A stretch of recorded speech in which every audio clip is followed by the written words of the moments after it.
Spectrum again जो मैंने पहले ही बताया है कि मॉडर्न हिस्ट्री के लिए स्पेक्ट्रम हो गया।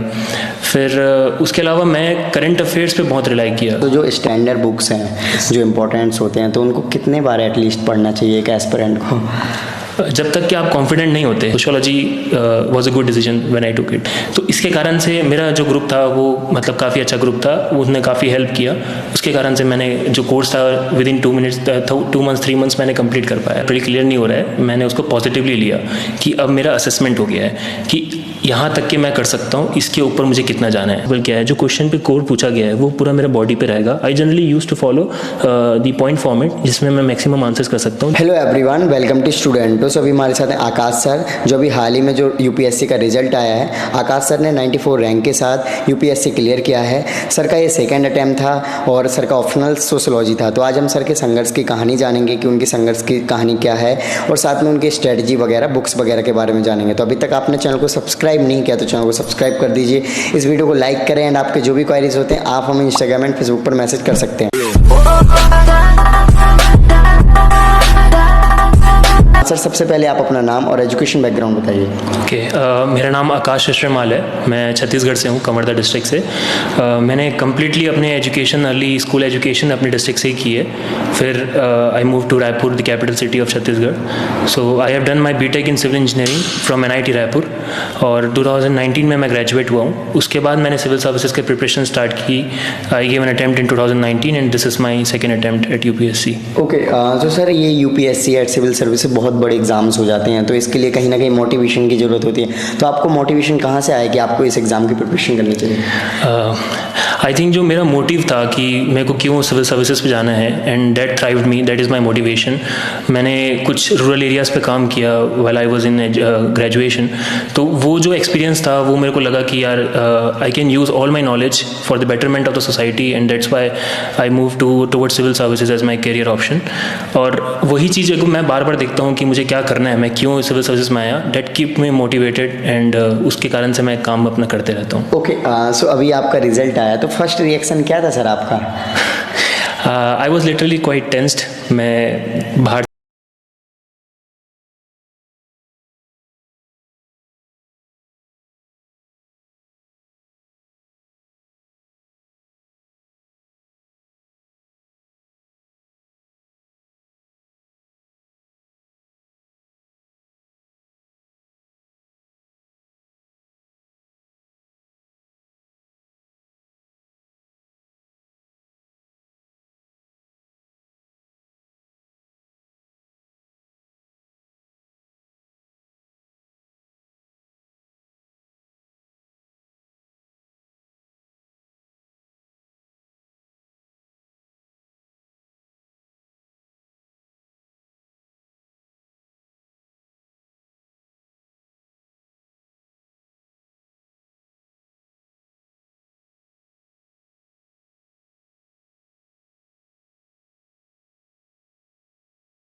8 to 10 hours मोस्टली। ओके, सो आपका मीडियम क्या है sir?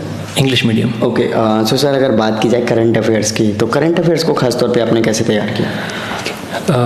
Yes, current affairs very important for UPSC examination. So मैं न्यूज़पेपर्स डेली पढ़ता था। सो न्यूज़पेपर ऐसा चीज़ था जो मैं कंसिस्टेंटली 2 साल से कर रहा हूँ, और I quite like reading newspaper. तो मैं उसके नोट्स बना लेता था बहुत शॉर्ट में, जितना यूज़ आ सकता है। उसके अलावा मैं कुछ मैगजीन्स वगैरह पढ़ता था कि मुझे ज़्यादा से ज़्यादा चीज़ें पता चल जाए। मोबाइल पे जो एप्लीकेशंस होते हैं मैं डाउनलोड करके रखा हुआ, ताकि कंटिन्यूसली मैं उस पर गो थ्रू कर सकूँ, और उससे काफ़ी हेल्प हो जाती है, बिकॉज वो अपने आप फ्री टाइम पे कर रहे हो, उसमें आपको एक्स्ट्रा एफर्ट नहीं देना पड़ रहा है। तो ये कुछ स्ट्रेटजीज थी, 2-3 जगह से मैं अपना करंट अफेयर्स बनाता था और कंपाइल कर लेता था उसको, जो कि लास्ट में मुझे काफ़ी हेल्प किया। ओके, सो ऐसे कुछ पॉइंट्स जो आपकी प्रिपरेशन में काफ़ी हेल्प किए हों? आई बिलीव जो करंट अफेयर्स वाली चीज़ मैंने बताई है कि मैं करंट अफेयर्स को 2-3 जगह से पढ़ता था और मैं कंपाइल करके रखा था, वो एक बहुत इंपॉर्टेंट चीज़ थी, बिकॉज लास्ट में that made my answers unique. Generally लोगों को लगता है कि यूनिक आंसर्स कैसे बनाएंगे, यहाँ पे वो एफर्ट आती है। Second, peer evaluation I believe is very important. जब आपके पास एक पीयर ग्रुप होता है जो कि डेडिकेटेडली आपके साथ तैयारी कर रहा है, तो वो पीयर इवैल्यूएशन और पीयर ग्रुप के कारण आपका वर्क जो है सीधा आधा हो जाता है। तो इसके कारण से मेरा जो ग्रुप था वो मतलब काफ़ी अच्छा ग्रुप था, उसने काफ़ी हेल्प किया। उसके कारण से मैंने जो कोर्स था विद इन 2 मंथ्स 3 मंथ्स मैंने कंप्लीट कर पाया। So I think this 2 are the basic important things. Okay, so sir mock test वगैरह की अगर बात की जाए तो कितना हेल्पफुल है? मॉक टेस्ट डेफिनेटली हेल्पफुल होता है, बिकॉज आप अपना असेसमेंट कर सकते हैं। आप कंटिन्यूसली 2 घंटे बैठ के एक सिमुलेशन करते हैं जो एक्चुअल एग्जामिनेशन होने वाला है, and that is quite useful. लेकिन relying completely on test series is not good, because वैसे क्वेश्चंस एग्जैक्टली यूपीएससी में नहीं आएंगे। यूपीएससी के क्वेश्चंस कुछ अलग स्टैंडर्ड पे होते हैं, and for that you can follow other questions like NDA के जो क्वेश्चंस होते हैं, सीएपीएफ, सीडीएस के क्वेश्चंस होते हैं जो कि यूपीएससी कंडक्ट कराता है। वो क्वेश्चन आप अगर करते हैं तो वो काफ़ी हेल्प करेंगे। तो यूपीएससी के प्रीवियस ईयर क्वेश्चन और जो यूपीएससी के दूसरे एग्जाम होते हैं उनके क्वेश्चन, वो मेरा प्राइम फोकस था। ओके, सो आपने फर्स्ट अटैम्प्ट दिया था, आपका सिलेक्शन नहीं हुआ था, तो उस टाइम पे अपने आप को सेल्फ मोटिवेट कैसे रखा? क्योंकि कहीं ना कहीं जब हमारा पॉजिटिव रिजल्ट नहीं आता है प्रिपरेशन करने के बाद, तो हम डीमोटिवेट होते हैं, तो उस टाइम पे क्या किया? I believe failure is a part of success. And जब मैंने पहली बार देखा कि मेरा प्री क्लियर नहीं हो रहा है, मैंने उसको पॉजिटिवली लिया कि अब मेरा असेसमेंट हो गया है कि यहाँ तक कि मैं कर सकता हूँ, इसके ऊपर मुझे कितना जाना है। So I had an assessment of myself and I think that help me, because उसके बाद ही मैंने डिसाइड किया मुझे कितनी प्रिपरेशन करनी है, कहाँ मेरे वीक पॉइंट्स रहेंगे, और उसी वजह से मैं सेकेंड अटेम्प्ट में आई थिंक क्लियर कर पाया। ओके, सो डेफिनेटली आप IAS IPS ऑफिसर बन गए हो, तो आप क्या डेवलपमेंट या फिर किस एरिया पे ज़्यादा फोकस करोगे कि इन पे ज़्यादा डेवलपमेंट होना चाहिए या कुछ? Yes, I belong to Kanwardatt in Chhattisgarh, and Chhattisgarh में रूरल पॉपुलेशन प्रेडोमिनेंट है। दूसरी वहाँ पे पॉवर्टी रेट्स सेकेंड हाईएस्ट है। तो I have seen the problems of the rural areas quite closely. Wherever I will be posted, I will work upon these sectors and make the life better for those who are in the bottom of the pyramid. I also believe क्योंकि मेरी knowledge technological field से है, मैंने BTech किया है और diverse field की अलग अलग एक्सपीरियंस है, मैं उसको यूज़ करके जो हर तबके के लोग हैं, हर लोगों की फ़ायदे करने की कोशिश करूँगा, from education to health sector to any other sector that I can work upon. So I believe I will use each and every knowledge, the ounces of knowledge of mine to change the lives as much as I can. This is the way I use to write my answers. जैसे भी कोई question होता था तो मैं उस पर ये मार्क करता था कि जो इम्पोर्टेंट क्रक्स पॉइंट क्या है और वो चीज़ मेरे आंसर में रिफ्लेक्ट होना चाहिए. For example rise of corruption यहाँ पे इम्पॉर्टेंट था. I started with corruption, defining the corruption. फिर जो पूरा फॉर्मेट होगा, introduction, body and conclusion. Body में जो मेन क्रक्स रहेगा कि फैक्टर्स रिस्पॉन्सिबल क्या है, जो क्वेश्चन पे कोर पूछा गया है वो पूरा मेरा बॉडी पे रहेगा. I generally use to follow the point format जिसमें मैं मैक्सिमम आंसर्स कर सकता हूँ. This is just a replica जिस तरह से मैं आंसर करता हूँ. फिर आपको ये यूज़ करना चाहिए कि आप स्टेप्स क्या करेंगे, वे फॉरवर्ड किस तरह से होगा, और जनरली ये चीज़ हमेशा रहती है. फाइनली यहाँ पे एक कंक्लूजन रहेगा शॉर्ट में. I have not written in this case. As you can see यहाँ पे जैसे मैंने क्वेश्चन लिया था ये मोरालिटी, लीगैलिटी, सेम थिंग. तो इस तरह के जो क्वेश्चंस होते हैं इस पे आपको कोर डेफिनेशंस इंपॉर्टेंट होते हैं. डेफिनेशन आपने लिखने के बाद जो आपकी बॉडी होगी उसको किस तरह से करेंगे, ये एक पैराग्राफ फॉर्मेट पे जो आंसर है, पहले आपने पॉइंट वाला देखा है, इस तरह से मैंने इसको लिखा है and this is my conclusion. So the basic idea is to divide the question into introduction, body and conclusion and try to enhance your answers in each of this format, जिस पे आप finally काफ़ी अच्छा answer लिख सकेंगे. Okay sir, सो जो नए students तैयारी करना चाहते हैं उनके लिए आपका क्या सजेशन रहेगा? First and foremost thing, be clear what you want to do. मतलब मुझे जब पता था कि मैं ये क्यों करना चाहता हूँ सिविल सर्विस, तो वो मेरा मोटिवेशन था कि मैं एक्चुअल में सर्विस करना चाहता हूँ, जो मैंने एक्सपीरियंस किया है। आपका मोटिव क्लियर होना चाहिए क्योंकि वही आपका मोटिवेशन है। Second, consistency is the key. UPSC demanding examination है डेफिनेटली, लेकिन you must enjoy because it is a learning process and जो आप यहाँ सीखोगे वो आप कहीं नहीं सीख सकते। So entire process is learning from pre to mains to interview. Just be open to yourself, be inquisitive, और आपको बहुत कुछ सीखने को मिलेगा। तो आई थिंक ये एक अपने आप में मोटिवेशन होगा नए स्टूडेंट्स के लिए। Okay, so thank you so much sir for your lovely message. So guys, आपने देखा कि सर ने अपनी जर्नी को आपके साथ डिटेल में शेयर किया। सो आई होप कि आप इनसे मोटिवेट हुए होंगे। तो अभी तक आपने चैनल को सब्सक्राइब नहीं किया तो चैनल को सब्सक्राइब कर लीजिए, इस वीडियो को लाइक करें एंड आपके जो भी क्वारीज होते हैं आप हमें इंस्टाग्राम एंड फेसबुक पर मैसेज कर सकते हैं। इन सभी की लिंक वीडियो के डिस्क्रिप्शन में। जय हिंद।